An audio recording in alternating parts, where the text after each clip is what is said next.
Bayley just made a pretty big statement, so we'll see what that's about. We'll also check out Howdy's latest reveals, Bianca Belair, and more. Starting things off with Bayley's big post. The Queen of the Ring tournament returned in 2024 for the first time in a few years, and it's been a pretty big success so far. Tons of interesting matchups, tons of hype, and buzz all around it. And especially at the very start of the tournament, it was very great because the women's division is so deep that it was honestly very hard to pick out who would be the winner of the tournament. Bayley has been enjoying the tournament so much herself that she thinks it's a sign for WWE to take things further and really capitalize on this momentum. Bayley took to Twitter to say that the Queen of the Ring tournament is calling for WWE Evolution 2. Bayley is obviously talking about the idea of WWE doing a sequel to the 2018 Evolution event, which was the first ever premium live event to feature a fully women's card from top to bottom. And ever since that event happened in 2018, fans and even superstars themselves have been wondering if an Evolution 2 would ever come to life. It's something that superstars Stephanie McMahon and other higher-up WWE officials have been questioning about several times over the years, and their answers always seem pretty similar. They said that it wasn't something that they were ruling out, and if the situation was right, there would be a shot of seeing that event take place in the future. And it looks like, in Bayley's eyes, the time is now for Evolution 2. The Queen of the Ring tournament has highlighted all the great depth in the women's division from both Raw and SmackDown. So for Evolution 2, if they were to once again make a card consisting of current talent from both Raw and SmackDown, maybe even add some legends in as well, it would absolutely be a loaded card. But we'll have to see if that's something the company wants to explore in the future. But the wait for Evolution 2 will continue for the time being. Uncle Howdy was back with some more hints and teasers on the May 17th edition of SmackDown.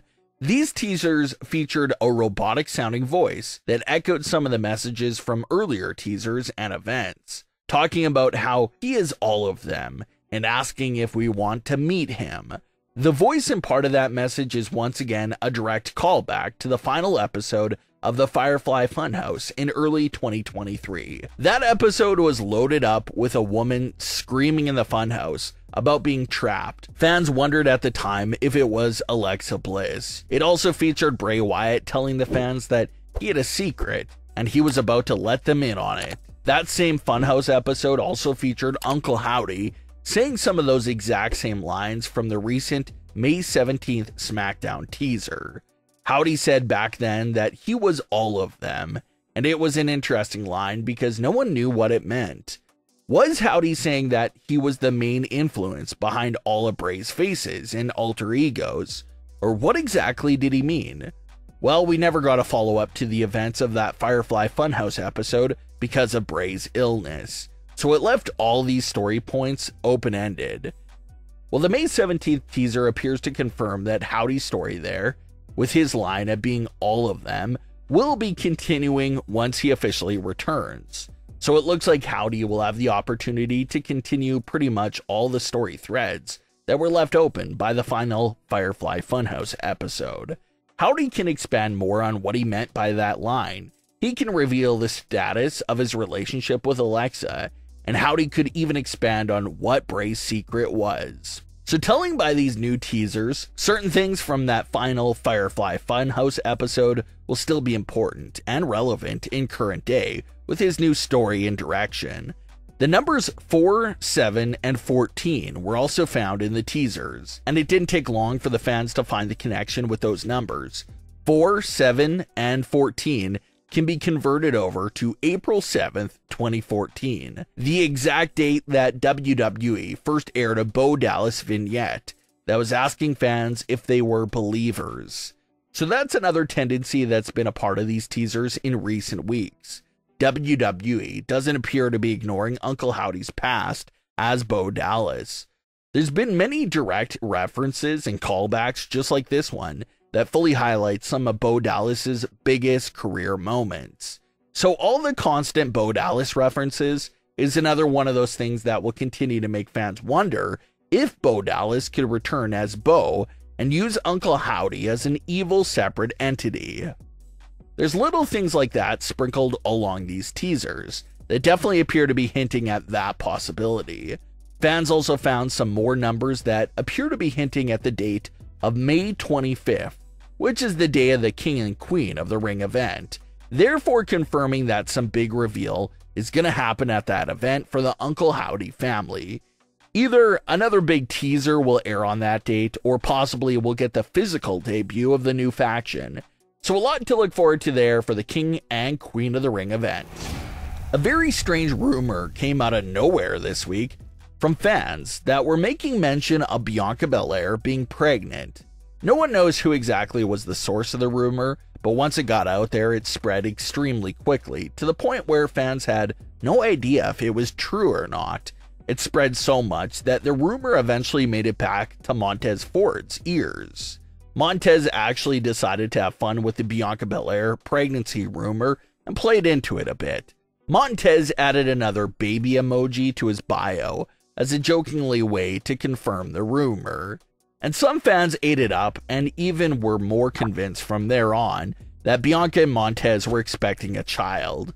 But those few days of false rumors would come to an end after Bianca Belair opened up the May 17th edition of SmackDown with a win over Tiffany Stratton. Montez Ford's partner, Angelo Dawkins, even took to Twitter to joke about this situation, saying that Bianca must have delivered the baby right before her SmackDown match. So it was a very false rumor that superstars decided to play with and have fun with. But as far as things go for Bianca Belair and Jade Cargill, they were pretty close to meeting each other one-on-one in the Queen of the Ring tournament. All Jade Cargill had to do was get past Nia Jax, and the two of them would meet in the semi-finals. Jade and Bianca even had a quick backstage segment on SmackDown, where they did acknowledge that there was a possibility that they could end up matched against each other if Jade advanced. But Jade Cargill's match with Nia Jax would end in disqualification, preventing Jade from advancing. So it'll be Bianca versus Nia Jax in the semi-finals. It was right there. WWE heavily teased having Jade versus Bianca in the tournament.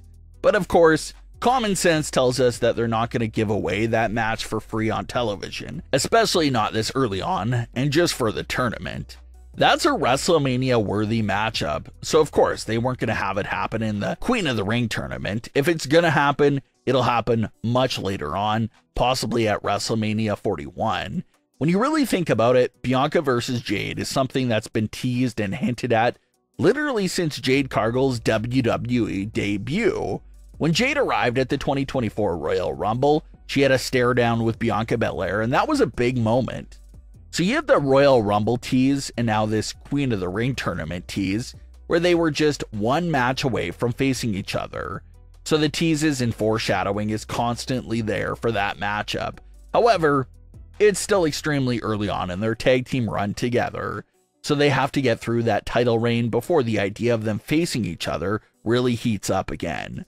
But what are your thoughts on today's stories? Leave your comments below. Don't forget to subscribe with all notifications on, and leave a like if you enjoyed. Thanks for watching, guys.